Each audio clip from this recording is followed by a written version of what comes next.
Buenas noches, sean bienvenidos a la conferencia y exposición documental, un manuscrito inédito de la Biblioteca Mates, Florilegio Índico de Fray José Guadalupe, siglo XVIII, a cargo del maestro Edgar Daniel Yáñez Jiménez. Agradecer su presencia en el Colegio de Jalisco, también a nuestro agradecimiento a quienes nos acompañan vía Facebook Live, este evento que se lleva a cabo por y para ustedes. Bueno, damos inicio compartiéndoles una semblanza académica del maestro Eder Yáñez Jiménez. Él es originario de Peñablanca, Peñamiller, en la Sierra Gorda de Querétaro. Es licenciado en Filosofía por la Universidad Vasco de Quiroga y maestro en Estudios Históricos por la Universidad Autónoma de Querétaro. Ambos títulos los obtuvo con mención honorífica. Actualmente es estudiante del doctorado en Ciencias Sociales en el Colegio de Jalisco. Sus temas de investigación se enfocan en la historia de las prácticas archivísticas, de las bibliotecas, del clero secular, la orden de predicadores, las devociones y religiosidades novohispanas. Es autor del cuento intitulado Tía Tecla, publicado en una revista universitaria. También tiene la autoría de 4 capítulos de libros sobre iglesia y religiosidad en el siglo XVIII. Sus recientes publicaciones del maestro Edgar son Del genio tomistísimo, la librería mitrada de Fray Antonio Alcalde, una biografía intelectual siglo XVIII, y 2 devocionarios para la Villa de Lagos, el culto a Jesús con la cruz a cuestas en el siglo XVIII. En esta última realizó la compilación y el estudio introductorio. Fue bibliotecario, archivista e investigador en el Instituto Dominicano de Investigaciones Históricas de la provincia de Santiago de México, de la Orden de Predicadores, con sede en Querétaro. Fue jefe de sección del Archivo General en la Dirección Estatal de Archivos de Querétaro, así como asistente de Secretaría General, y fue coordinador de archivos en el Colegio de Jalisco. Desde febrero de 2021 es miembro del Seminario Santos, Devociones e Identidades, coordinado por el Colegio Mexiquense, el Colegio de Jalisco, la Universidad Autónoma Nacional de México y la Universidad Intercontinental. Desde junio de 2021 es fundador y organizador del Seminario Permanente de Investigación Fray Antonio Alcalde, Orden de Predicadores, coordinado por el Colegio de Jalisco. Y desde marzo de 2021 es miembro del Grupo de Estudios sobre Religión y Cultura, con sus siglas GERIC, coordinado por el Colegio de México y el Colegio de Michoacán. Es importante señalar el apoyo que nos ha brindado el maestro Edgar Yáñez en proporcionar información para incorporarla en nuestros registros catalográficos de algunas obras del fondo reservado, que con esto nuestro catálogo bibliográfico en línea se fortalece en beneficio de nuestros usuarios y gracias a ello pues está para compartirse en internet. Gracias, maestro, por ello. Y bueno, y sin más dilación, te cedo la palabra, maestro. Sí, muchas gracias, Mariela, por la presentación. Saludo al auditorio que se encuentra aquí presente y a los que nos siguen vía remota por Facebook Live. Y bueno, quisiera comenzar agradeciendo precisamente el espacio que se me abre, la apertura de Mariela y la coordinación y todos los bibliotecarios que me han apoyado también. Ha sido recíproco este beneficio que como estudiante, pero también como investigador. Y bueno, también agradecer al Colegio de Jalisco por estas posibilidades, al doctor Arias, que siempre está al pendiente de mi trabajo de tesis también y de mi trabajo de investigación, igual que a la maestra Excel Nagdul, que bueno, siento mucho que no pudiera acompañarnos el día de hoy y que bueno, ella siempre está también a favor de mis locuras académicas, como este tipo de investigaciones que me gusta realizar. Voy a presentar, voy a compartirles una presentación y en su mayoría son imágenes precisamente de lo que nos convoca este día. Y bueno, voy a comenzar diciendo que, bueno, no sé si me ayudan a compartir la diapositiva. Gracias, Naye.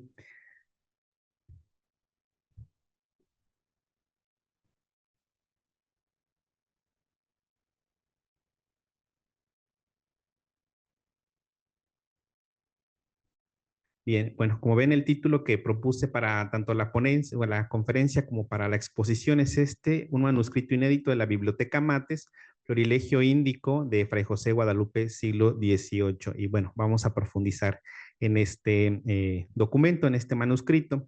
Primero comenzar diciendo que Fray José Jimeno, un franciscano del Colegio de la Santa Cruz de Querétaro, él publicó este libro que se titula así, Opúsculo, sobre los 14 casos reservados y otras tantas excomuniones sinodales del Concilio Mexicano Provincial Tercero. Y este lo publicó en 1816, en plena gesta de insurgente. Y bueno, él fue un acérrimo defensor del rey, fue un realista. Varios sermones se publicaron de él en defensa del rey. Y bueno, fue uno de los principales que estuvieron en contra de los insurgentes en Querétaro, ¿no? Fue un gran predicador, recio, duro, ¿no? Y bueno, publica en 1816 escrito, que es un tratado, un manual para los confesores, sobre todo donde se explican los casos reservados que estaban reservados para el obispo, es decir, que muchos pecados no podían absolverlos los sacerdotes, digamos, comunes, ¿no? Solamente estaban reservados al obispo. Y en su prólogo dice lo siguiente, abro cita: desde que en estos reinos empecé a confesar y por el espacio de 13 años que ejerzo sin cesar, he solicitado alguna explicación de los 14 casos reservados y 14 comuniones sinodales que con las licencias de confesar se nos dan impresas por los ilustrísimos arzobispos y obispos de la Nueva España, y jamás ha llegado alguna a mis manos. Esto me ha convencido, o que no se ha dado a la estampa, cosa tan necesaria para la debida administración del sacramento de la penitencia, o que si la hay impresa es tan rara que apenas se encuentra o se tiene noticia de ella. Fin de la cita. Tengo que aclarar y comentarles que para la época novohispana, cuando un sacerdote quería confesar, bueno, no es que quisiera confesar, tenía que solicitar un permiso y una licencia para confesar, y el obispo mandaba examinar al sacerdote para ver si era apto para confesar, y estas licencias no solamente se daban y ya podían ir y confesar, no, eran licencias por 1 año o 3 años, dependía mucho de la circunstancia, y las licencias decían a qué tipo de gente podías confesar. Según tu examen, según tus años, podías confesar, fueran en la concepción de la época, indios, o podías confesar solo monjas o monjas y solo mujeres, seglares, ¿no? Entonces era una forma. Y en este documento que se les daba a los sacerdotes, el obispo pues ponía, ¿no? Excepto los casos reservados al obispo conforme al Tercer Concilio Provincial Mexicano. Como todos saben, estos concilios eran los que determinaban la pastoral, la doctrina, la liturgia de la iglesia y sobre todo de la iglesia católica. Pero lo que hay que resaltar de esta cita que me topé de Fray José Jimeno es que él dice, este tratado que yo estoy escribiendo es el primero. Imagínense, desde el siglo XVI que se establece el Concilio Provincial Mexicano, 1585, hasta 1816, o sea, son casi 200 años, bueno, más de 200 años, y no había un tratado que explicara estos casos, porque no es lo mismo, bueno, uno de los casos reservados que ahorita recuerdo es el del aborto, por ejemplo, ¿no? Y no se explica cuándo es un aborto, cómo, en qué circunstancias, cuándo se puede absolver, cuándo no, cuándo hay excomunión, todas estas como minucias de la casuística moral de la Iglesia Católica de la época, pues no estaban explicadas, y él intenta explicarlo en este libro, bueno, lo explica de hecho, sin embargo, él en su prólogo está diciendo, no existe. Y curiosamente sí existieron manuales de confesores, pero eran manuales que no hablaban de estos casos, hablaban de todos los casos en general para la absolución, menos estos casos que estaban reservados y menos los que estaban reservados por el Concilio Tercero, porque, bueno, aquí les pongo otro ejemplo, el que es el impreso, el Inquiridión Canónico Moral de Fray Hermenegildo Vilaplana, también otro franciscano del Colegio de la Santa Cruz en Querétaro. Él lo publica en 1767, bueno, un año también muy, muy interesante para la época, que es el año de la expulsión de los jesuitas, y aquí el Fray Hermenegildo Vilaplana sí va explicando y va poniendo casos muy específicos de los pecados, ¿no? Pero no explica los casos reservados y excomuniones a obispos. Entonces, Fray José Jimeno dice, sí está diciendo una verdad, que no se había impreso ningún libro. Sin embargo, dice también que no había ninguno escrito. Y curiosamente, el texto que les presento hoy, que es el Florilegio, pues se escribió más o menos en esa época en que Vilaplana publica su Enquiridión y parece ser que sí circuló manuscrito. Una de dos, o Fray José Jimeno por ahí está mintiendo porque parece ser que este manuscrito pues fue denunciado posiblemente, como lo vamos a ver más adelante. Entonces, más bien no se quería meter como en camisa de 11 varas y niega que exista un tratado similar al que él escribió. Sin embargo, este Florilegio, que es el que se encuentra aquí en el Colegio de Jalisco, pues explica todos estos casos y lo explica más sucintamente, inclusive que el propio Fray José Jimeno. ¿Cómo me topé con este manuscrito? De entrada, como saben muchos de ustedes y quienes no, pues estoy haciendo el doctorado aquí en el Colegio de Jalisco y la propuesta que he hecho de tesis es sobre los devocionarios. Son impresos pequeñitos de rezos. Sin embargo, aunque yo reviso el catálogo no me da mucha idea de lo que estoy buscando, porque pues sí me vienen las descripciones, vienen los títulos, pero muchos títulos no dicen novena, no dicen devocionario, porque su título no lo dice. Sin embargo, ya cuando los observo y los ojeo, puedo determinar que sí son devocionarios. Entonces, solicité un permiso especial para poder consultar la biblioteca, el fondo reservado de la Biblioteca Mates, ejemplar por ejemplar, ¿no? Para ir viendo qué impreso pues entra en la categoría de devocionario. Y revisando estos fue como llegué con este manuscrito. Seguramente si yo hubiera buscado el manuscrito, o sea, no, porque no sabía que existía, no hubiera dado con el manuscrito, pues porque está catalogado ciertamente, está ahí, pero quién sabe específicamente que está ahí, ¿no? Entonces, hasta que llegué al estante donde se encuentra, pues lo observé y pues como no es exactamente un devocionario, pues lo pasé de largo, ¿no? Sin embargo, más adelante, pues me topé con este opúsculo de Fray José Jimeno de 1816 y leí eso que decía en el prólogo, porque siempre que estoy hojeando, pues me le echo una lectura rápida a ciertos aspectos. Y yo dije, como que ya se había escrito un documento, y entonces me regresé y pues vi el Florilegio Índico, y pues en efecto, el Florilegio Índico está hablando de los casos reservados y es un texto que se escribió en el siglo XVIII, a mediados del siglo XVIII. Y bueno, esto es como lo que yo, digamos, me topé ya físicamente con él. Entonces lo que hice fue pues buscar quién es el autor, porque en la primera página, que es este fragmento que presento, y el resto hacia abajo está en blanco, no viene el autor. Entonces, bueno, traté de hojearlo para ver si mencionaba el autor y tampoco lo mencionó. Entonces, lo primero que hice fue acercarnos a esta metodología contemporánea de búsqueda en Google y pues puse el título, ¿no? Entrecomillado para que me diera las exactitudes y me salieron dos exactitudes. Uno en la biblioteca digital de la Universidad Autónoma de Nuevo León, que tiene su acervo muy bien digitalizado, porque hace búsqueda no solo en los títulos, sino en los documentos digitalizados. Y aparece el Florilegio Índico y ahí en la que aparece este documento, que es la Biblioteca Hispanoamericana Septentrional de Beristain, que se publicó en 1819, es el tomo 2.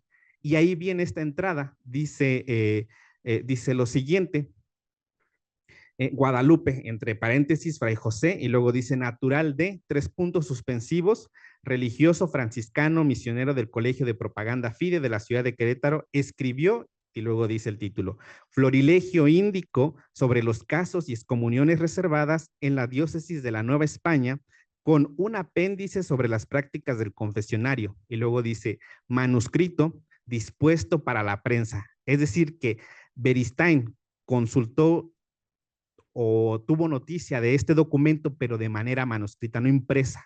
Él empezó a hacer su trabajo más o menos entre 1793 y 1817, que es cuando fallece, pero publican póstumamente su obra y en este tomo aparece esta entrada y está diciendo es un libro dispuesto para imprenta, es decir, ya tenía licencia, ya tenía permisos, lo único que faltaba era, digamos, en pocos términos, pues el dinero, ¿no? La inversión.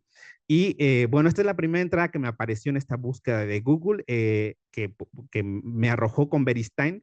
Y la segunda entrada fue la siguiente, aquí no se alcanza a ver, tomé captura de pantalla, pero es de la Biblioteca Nacional. Resulta que la Biblioteca Nacional de México tiene un manuscrito similar, o sea, por no decir que igual, es muy similar, y ahí aparece también el autor. Y como ustedes van a poder ver en la muestra documental que hicimos aquí, es una fotografía muy mala, pero ahí hicimos el facsímil de la portada, y ahí sí aparece el título completo de la obra y aparece el autor, solo que no aparece el año.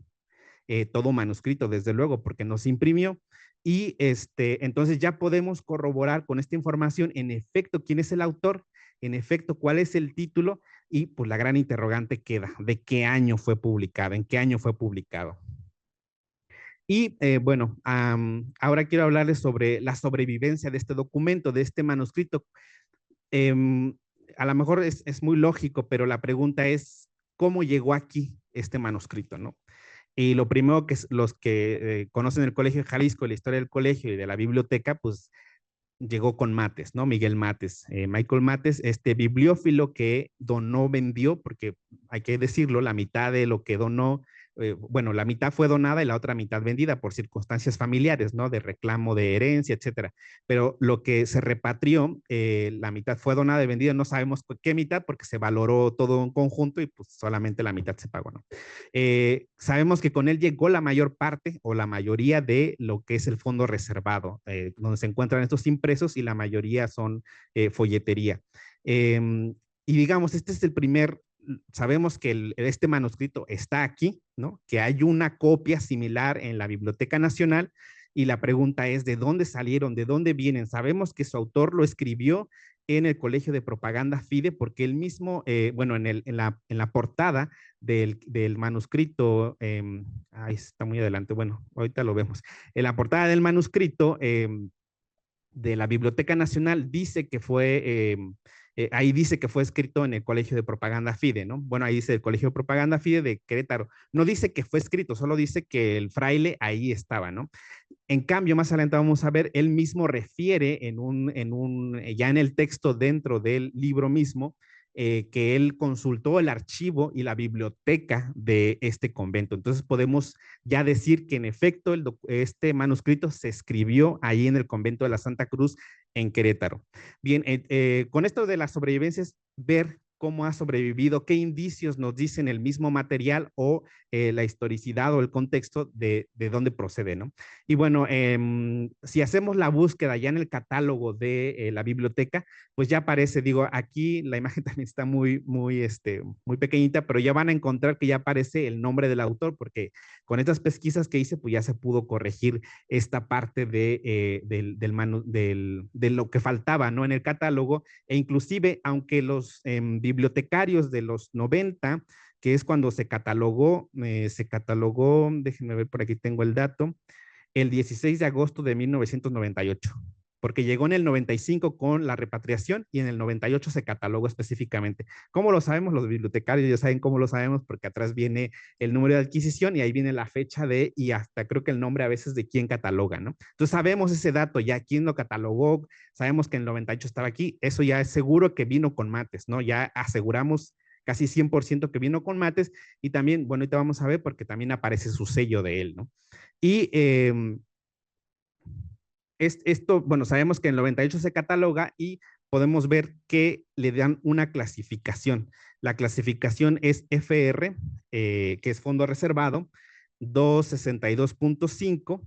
Esta es la clasificación DUI o decimal DUI, que corresponde específicamente a religión, eclesiología y a concilios generales, porque uno de los temas es el concilio. Y el sistema de clasificación de aquí de la biblioteca, como en muchas otras a nivel internacional, suelen mezclar dos sistemas, ¿no? El DUI y el CUTER. Entonces, el CUTER que aparece es FL 636, que eso es lo que arroja automáticamente con el nombre del autor.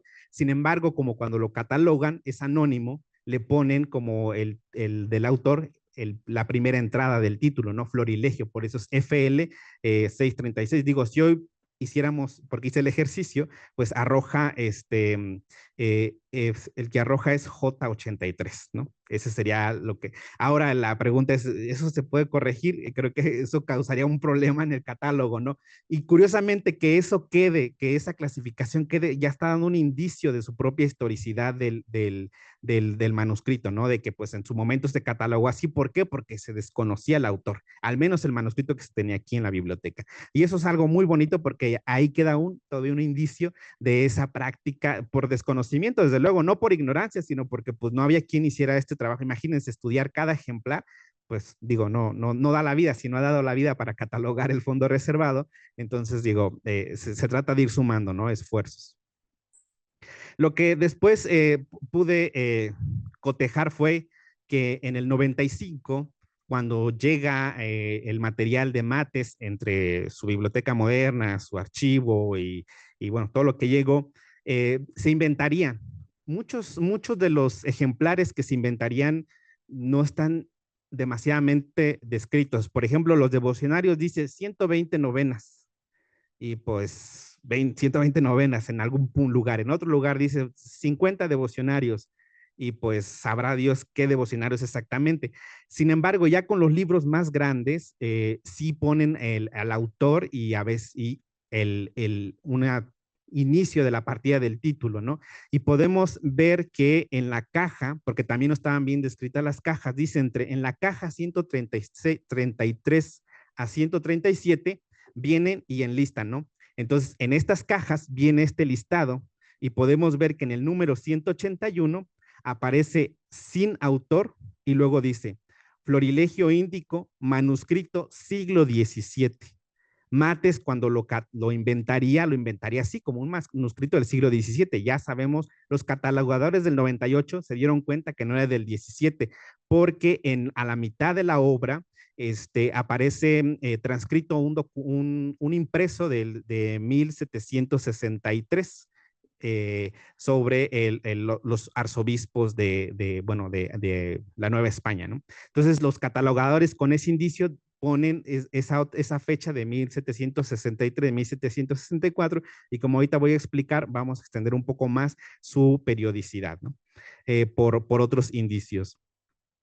Y bueno, aquí podemos ver el sello de Mates, que es aquí lo puse grande, pero es diminutísimo, es muy pequeñito, yo creo que a lo mucho, exagerando, es 1 centímetro por 1 centímetro, yo creo que es más pequeño, no es muy diminuto. Y ahí podemos ver, ya puse un ejemplo de en donde ponía Mates sus sellos, y en este caso aparece en dos lugares, atrás de la carátula y en estas páginas que son la página 52, está puesto el sellito, ¿no? Ahora ya sabemos que en efecto es de Mates, sabemos que llegó en el 95, que se catalogó en el 98, pero luego hacia atrás, Mates de dónde lo recuperó. Lamentablemente no hemos podido acceder pues a su archivo personal porque pues no está aquí, seguramente su familia o ya llegó a algún otro repositorio y pues eso tendría que ser pues en Estados Unidos, en alguna de las bibliotecas, posiblemente en la Sutro donde él trabajó, y pues precisamente en ese lugar donde él trabajó hay otro indicio que podemos percibir de dónde lo pudo haber sacado. Nos transmite precisamente Dao Flores cuando hace la reseña de esta hazaña de la repatriación de la biblioteca, dice que Miguel Mates, cuando era curador de la parte o de la colección mexicana en la Biblioteca Sutro en California, él sacó varios duplicados, ¿no? Como en varias bibliotecas, o sea, si tienes duplicados, pues se va haciendo, se le denomina descarte, ¿no?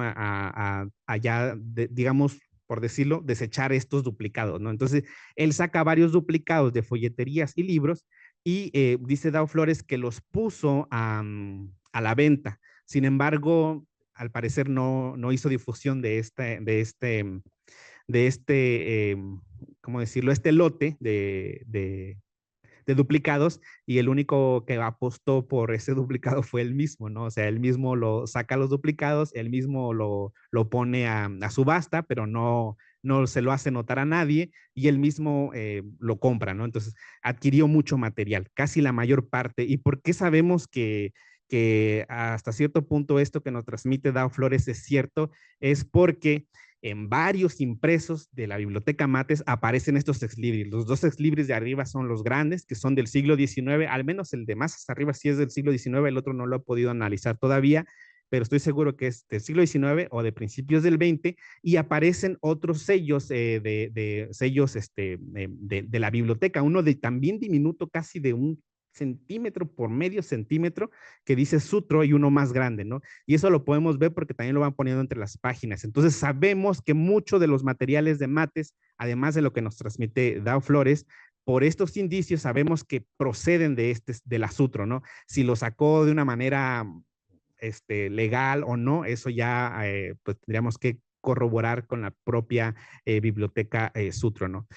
Curiosamente, muchos de los materiales que Sutro, la biblioteca Sutro tienen su origen en el siglo XIX, en 1895, cuando Adolfo Sutro viaja a la Ciudad de México y se da cuenta que la librería más antigua, así de hecho le ponían y así la difundían, de Abadiano, estaba vendiendo todo. O sea, todo. La librería Abadiano tenía imprenta y tenía librería, desde luego, donde se vendían libros.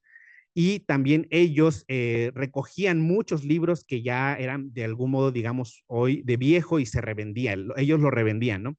Y cuando ponen en venta, Sutro lo adquiere todo este material y se lo trae, y él ya tenía fundada su biblioteca, que después es la Biblioteca de California, y le dan el nombre, ¿no? De Sutro. Entonces sabemos mucho también por estos indicios que podemos ver estos, podemos decir, sellos o impresos de la librería misma, que pues estaban en venta, ¿no?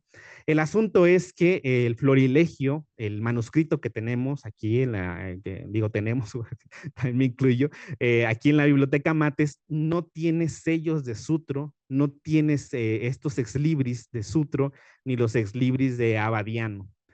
Y la gran pregunta es si Mates lo pudo haber sacado de ahí, ¿era un duplicado?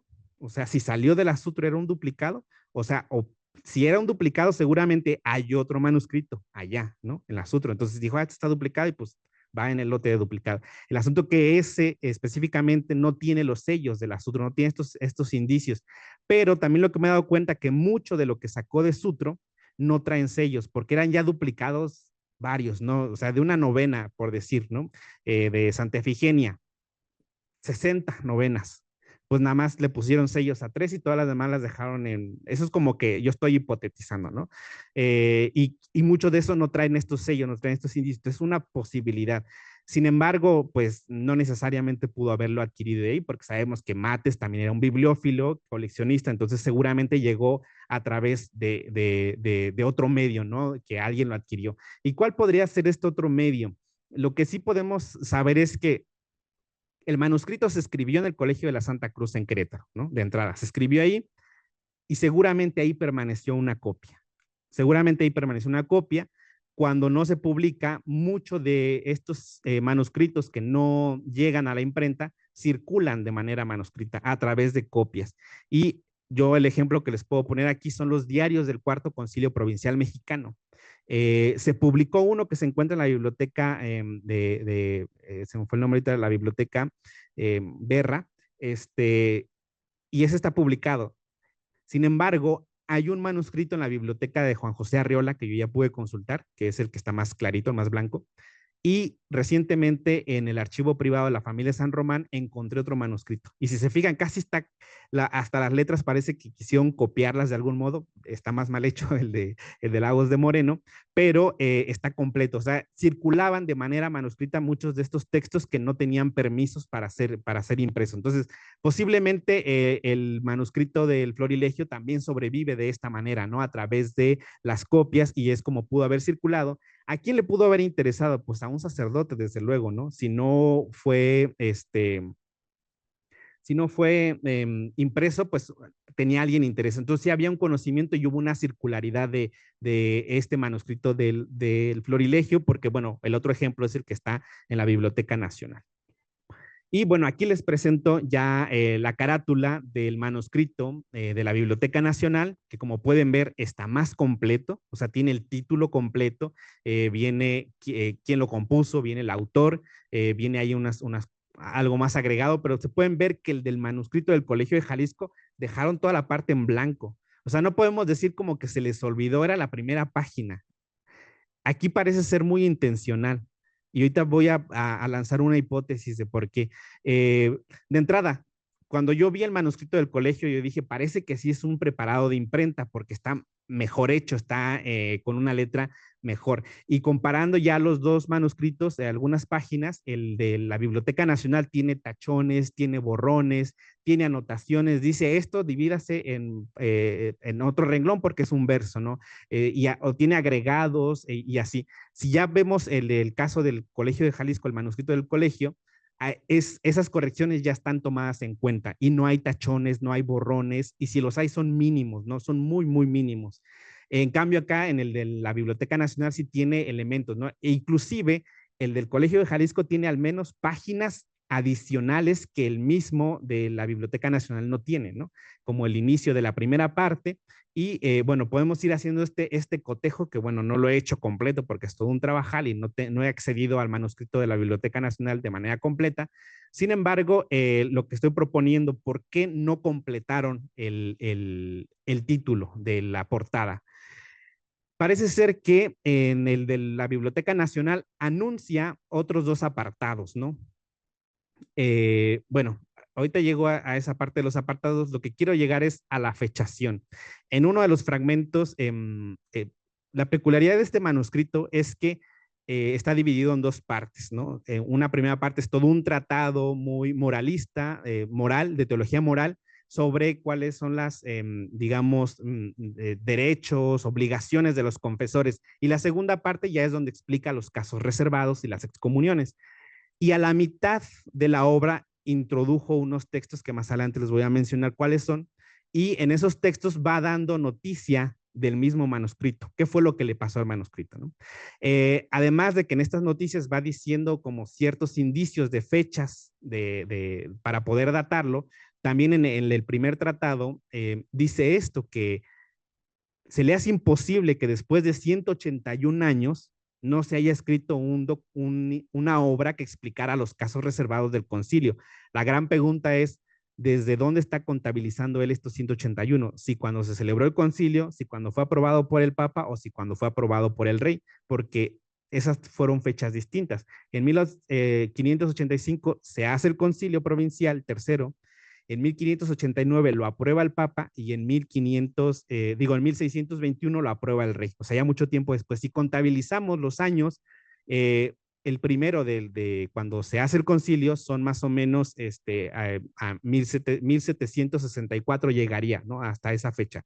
Contando desde 1585 llega más o menos hasta 1764. Si, 67, perdón, si lo ponemos a partir de cuando el Papa lo aprueba, llegamos hasta 1770 más o menos, y si cuando lo aprueba el rey, hasta 1804, 1806 aproximadamente. Entonces, eso también ya nos va dando un indicio de cuándo lo escribió, ¿no? Cuando dice hace 181 años. Y en otro lugar está citando una cédula del rey y dice, es novísima, o sea, una cédula novísima, muy reciente, y dice que pues es de abril de 1764, y en este mismo apartado es donde dice que él consultó el archivo del Colegio de la Santa Cruz de Querétaro. Y en otras anotaciones al margen, en esta primera anotación, que es esta de acá, está muy, muy extraño el número, 1760, y ese número es o es un tachón o está corregido y se puede leer como un 1, como un 5, como un 7, como un 8 o de plano toda la abreviatura no la estoy entendiendo bien y está refiriendo una página, ¿no? Por decir. Pero ya nos está dando ahí un indicio, quizás si es una fecha de 1760 y algo, ¿no? En cambio, en el otro, en este otro fragmento de la anotación, dice 1767, dice el doctoral, dice, este doctoral es el doctor Cisneros y aconteció lo dicho en el año de 1767. Ahorita vamos a llegar a esa parte que es como lo más interesante de lo que les quiero presentar hoy, de esos acontecimientos de 1767. Entonces podemos ir datando el documento a través de estos mismos indicios, ¿no? Para ya entrar un poquito de lleno al tema que trae, que es un tema muy, muy, muy padre, porque sí fueron muchas tensiones que va narrando el autor. Primero decir que la censura, cuando se quería publicar un libro, se escribía desde luego la obra, y para publicarla se tenía que presentar a dos censuras, una por parte del virrey, que era como el gobierno civil, y otra por parte del arzobispo o el obispo, que era el gobierno eclesiástico. Entonces llegaba el manuscrito a través de un agente, el autor, o el autor mismo, a través de un agente, mandaba el manuscrito al virrey y le decía, quiero imprimirlo, y el virrey se lo mandaba a un perito, digamos como una especie de doble ciego, y ese perito decía si se puede o no se puede publicar. Él sabía qué ver en la obra si no atentaba contra el rey o contra la iglesia, ¿no? Y una vez que lo aprobaba este perito, el virrey daba su licencia y después pasaba al arzobispado, al provisor, y este lo mandaba a otro perito, que también, ya por eso digo que un doble ciego, porque eran dos, pero no era ciego, porque ahí sí se sabía, ¿no? Quiénes eran los autores y quiénes eran los censores. Y el censor, una vez que lo aprobaba, el arzobispo daba su licencia. Entonces tenía que pasar esto y por eso aquí señalo como ciertas fechas de un caso que ya está impreso, porque estos documentos se publicaban en los libros, era una obligación, ¿no? Por parte de la ley. Y bueno, con esto de antecedente vamos a llegar a lo siguiente. Bueno, estos son los apartados que son muy interesantes del manuscrito, que en la página 11 empieza la primera parte y en la página 109 empieza la segunda parte. Entre estos dos, entre la página 87 y 93, introduce tres textos que no forman, digamos, en esencia parte de la obra, pero él los introduce y ahorita vamos a ver cuál es la intención de que introduzca estos tres apartados. El primero lo llama paréntesis interlocutorio, el segundo es excusa del autor a sus censores y el tercero es otra excusa, bueno, a los censores, ¿no? Él empieza a narrar en este paréntesis interlocutorio que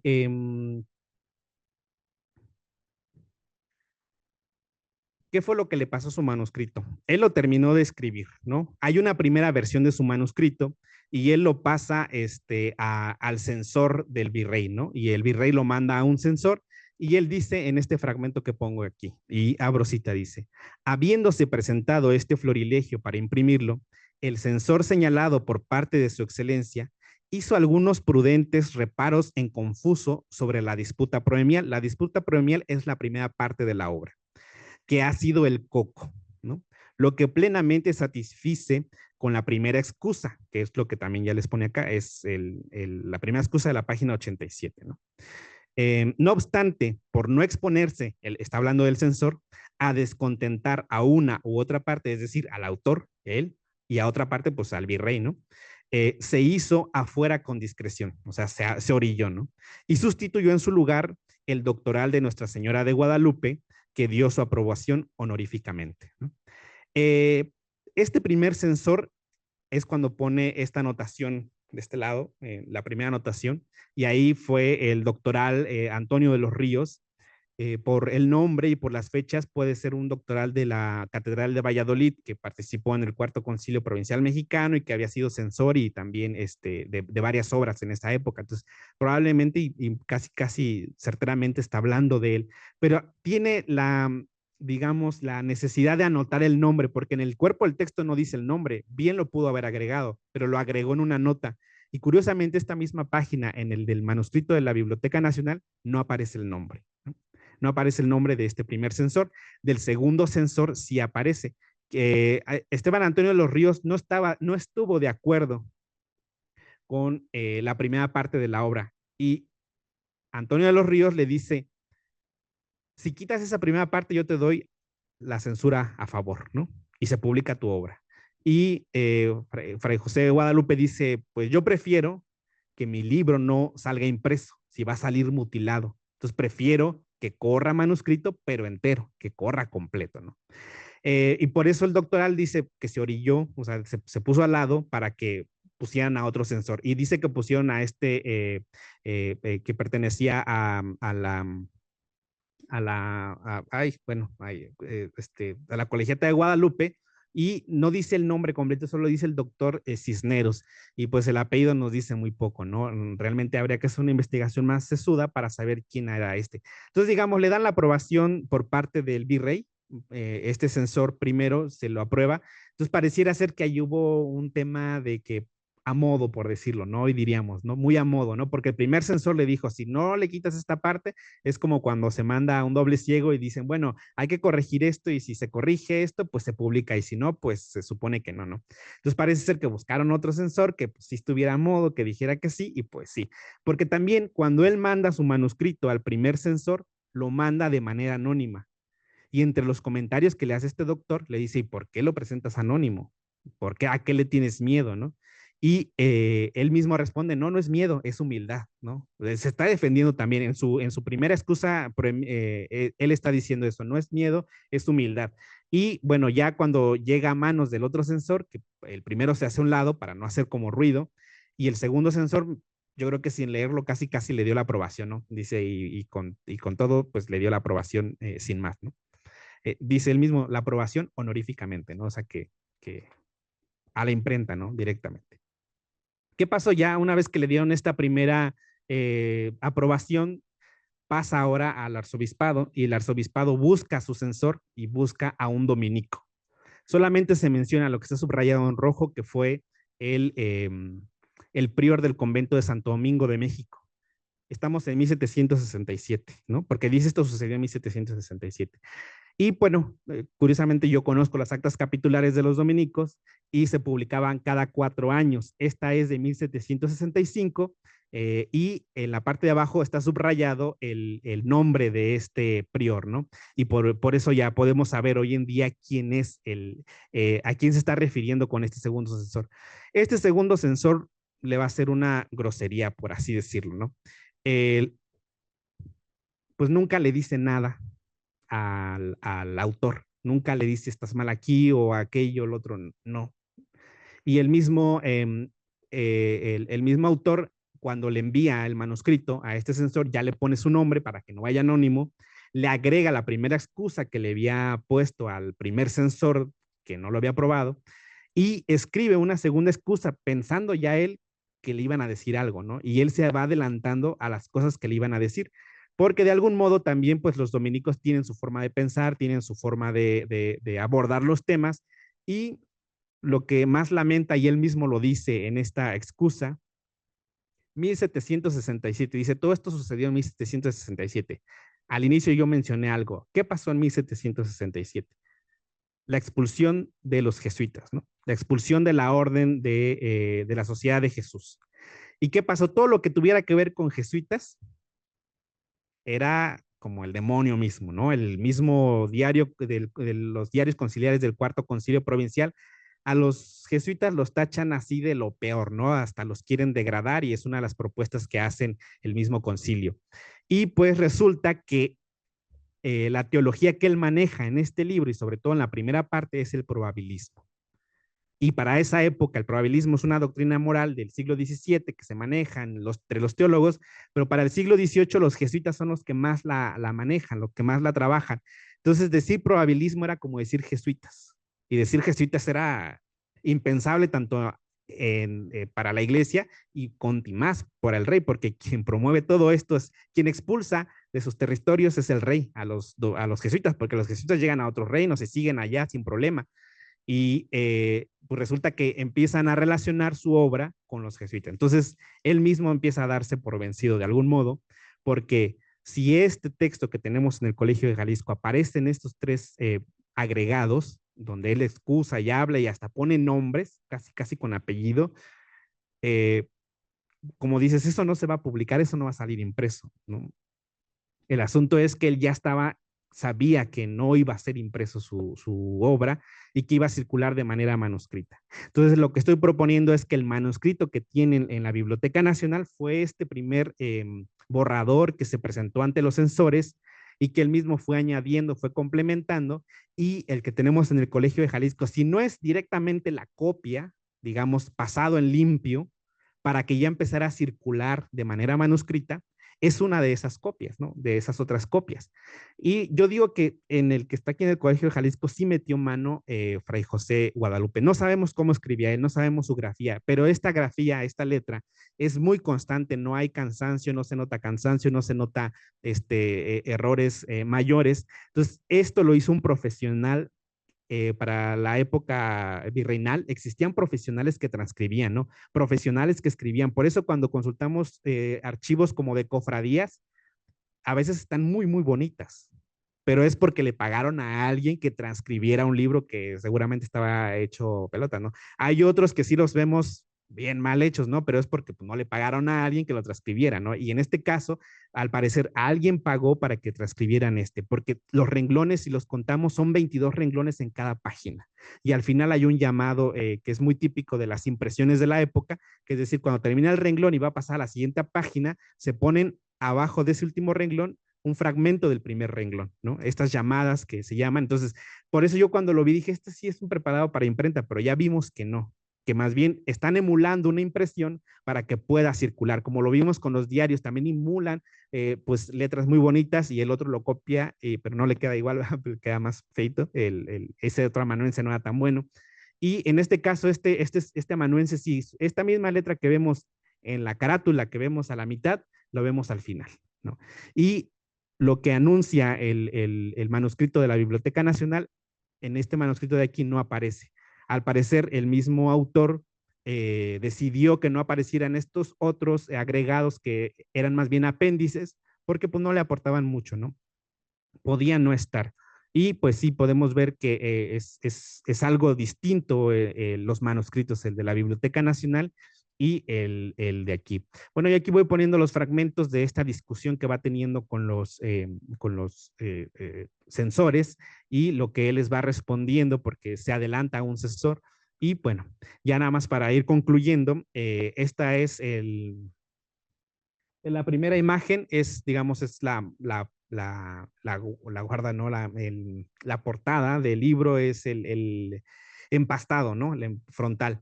Y bueno, es el lomo, que también lo logramos digitalizar y pues lo podemos ver que es, pues, un pergamino flexible. Y curiosamente, para empastar este ejemplar, utilizaron una bula de Santa Cruzada de 1771 y 1772. Eso nos dice que mínimo entre 1771 o adelante, después de 1771 se encuadernó, ¿no? El de la Biblioteca Nacional es el que está hasta acá, que tiene, no alcanzo a percibir si es, perdón, si es un ataque biológico de termitas o fue un incendio o algo, y también su lomo, ¿no? El título. Y que, bueno, allá está como más completo y al parecer allá no respetan los renglones, el de allá sí es como un borrador, muy borrador. Entonces parece ser que aunque tiene menos páginas, puede ser que tenga más información, o sea, en cuanto a volumen de lo que no aparece en el caso de acá, ¿no? Y bueno, pues con esto concluyo y muchísimas gracias. Ya sobre el contenido lo dejamos para otra ocasión. Sí, en Facebook Live tenemos dos comentarios. Uno de Guillermo Valderas Vega, que manda saludos cordiales desde Santiago, Miahuatlán, Puebla. Saludos. Y de Ignacio Torres, que dice interesante presentación y felicidades. Muchas gracias. Y aquí quieren hacer una pregunta. Sí. Bueno, ¿sí se escucha? Sí. Quería saber sobre los colegios de propaganda FIDE, eran los lugares donde se preparaban los sacerdotes que después iban a ejercer como confesores, ¿verdad? Bueno, el Colegio de Propaganda FIDE más bien es para misioneros, aunque dentro de la formación sí para confesores. En general también se preparan en los seminarios y en las universidades, porque el examen que se les hacía era sobre materias muy específicas de moral, entonces debieron haber cursado ya teología. Entonces no puede ser un bachiller en artes o filósofo, sino que tiene que ser, porque había clérigos que no estudiaban teología, entonces no podían ejercer, digo, teología moral, porque también había las distintas cátedras y no podían ejercer, bueno, en este caso, el oficio de confesores. Y en el colegio, los colegios de propaganda FIDE, sobre todo se les preparaba también para confesar en lengua, se supone, ¿no? Sobre todo en este caso y en esta época para las lenguas del norte de México, ¿no? Y lo que es el sur de Estados Unidos.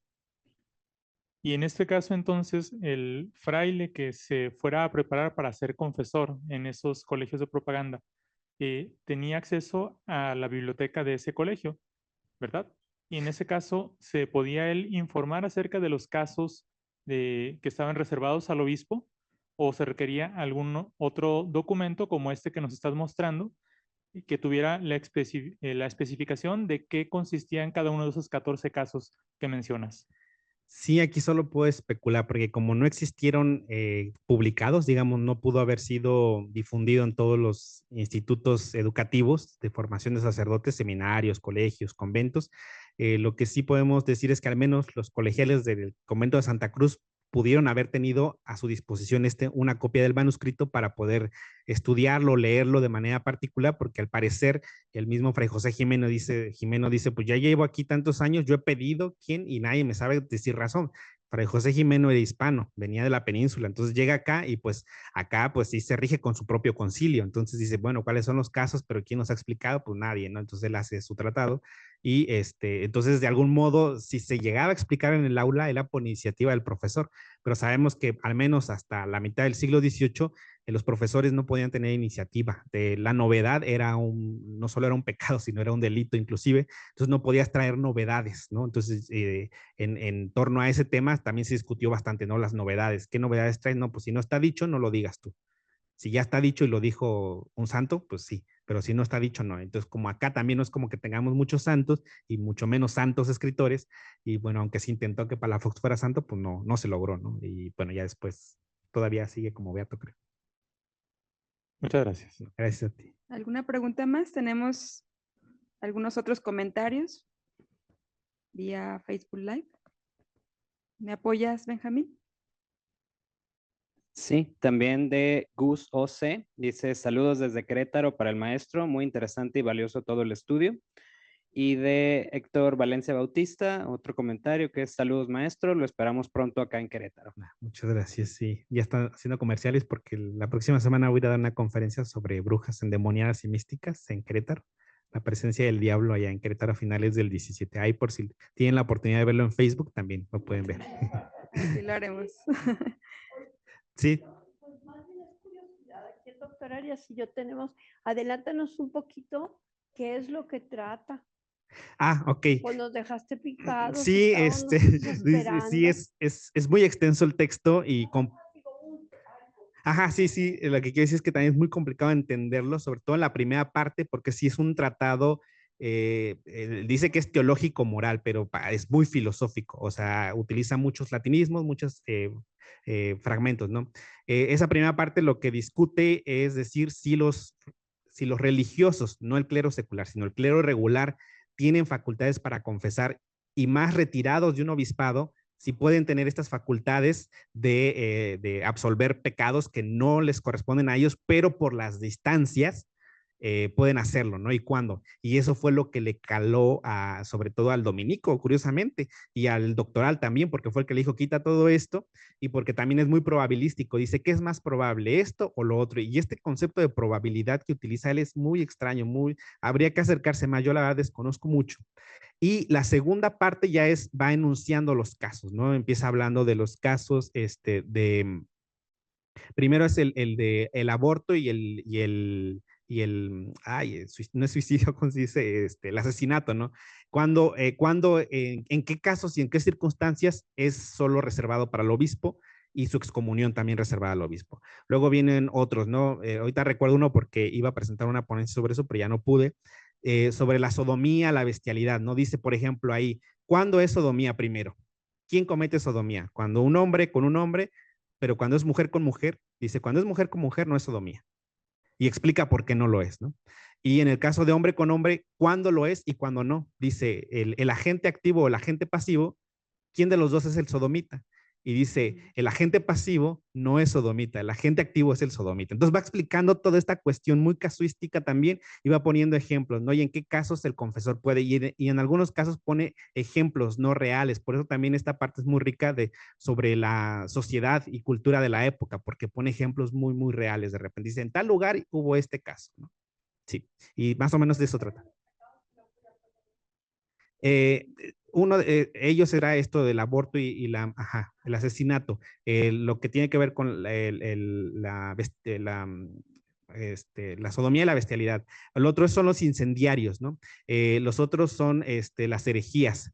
Ahorita los que estoy recordando porque son bastantes. Otros es inclusive cómo absuelves a un casado que tiene a su esposa o a su cónyuge en España después de 5 años. O sea, puedes o no puedes absolverle a este cónyuge. Son casos también muy curiosos para hoy en día, pero sí, otra cosa es como el sacrilegio, ¿no? En los templos, la violación de templos, o sea, cuando tú violas un ara o un altar o algo, ¿no? Ahorita los que me acuerdo son como estos, pero son 14 en total los que se enuncian. Ahí en la exposición, en el último chiquitito, ese de acá es el florilegio y de este lado está el concilio abierto en los primeros 7 casos y por ahí viene la notita explicado más o menos los primeros 7 de qué se trata, ¿no? Bueno, sí, no, pues muchas gracias. Yo tengo una pregunta, maestro. Sí, ¿Ya te has acercado a estudiar a este fray? ¿Ya tienes alguna esa es una pregunta información? muy interesante. Muchas gracias, Mariela. Eh, He intentado acercarme a estudiar al fraile, pero el asunto es que José Guadalupe es así, googlea uno en una base de datos de un archivo, muchos José Guadalupe, ¿no?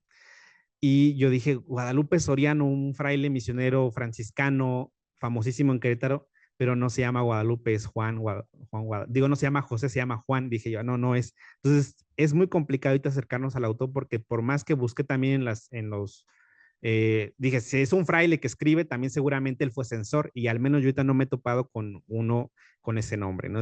Ha sido complicado y es una pregunta que todavía queda ahí, que habría que indagar más si podemos encontrar más datos de él, porque ciertamente lo que refiere Beristain es eso y no más. Y por eso pone, dice, originario de 3 puntos, porque ni él supo.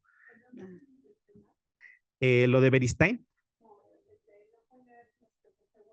Sí, seguramente también como para pasar desapercibido, ¿no? Porque si se denunciaba su libro que corría de manera manuscrita, pues ya iban a saber exactamente quién era, ¿no? Sí, seguramente. Sí, totalmente, sí, es temas muy complejos, sí. Pues muchas gracias. Bien, muchas gracias, maestro. Sí, gracias. Bueno, la exposición documental que preparó el maestro Edgar, tenemos la buena noticia que la vamos a tener de manera temporal. Va a estar abierta al público a partir del 1 de noviembre del año en curso hasta el 14 de febrero de 2025 en la biblioteca Agustín Yáñez de aquí del Colegio de Jalisco. Quedó muy interesante, muy bonita. Entonces, pues los invitamos también a que vengan al Colegio de Jalisco a apreciar la exposición.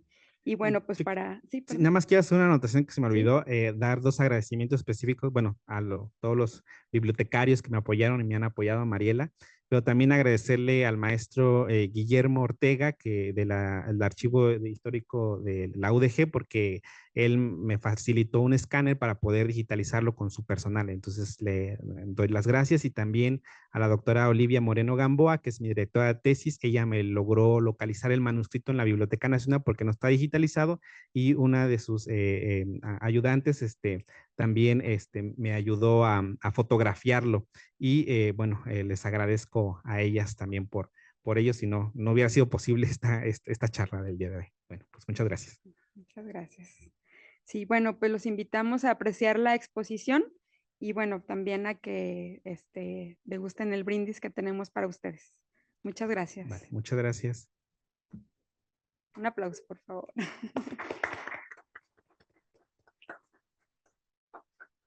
Buenas noches, gracias.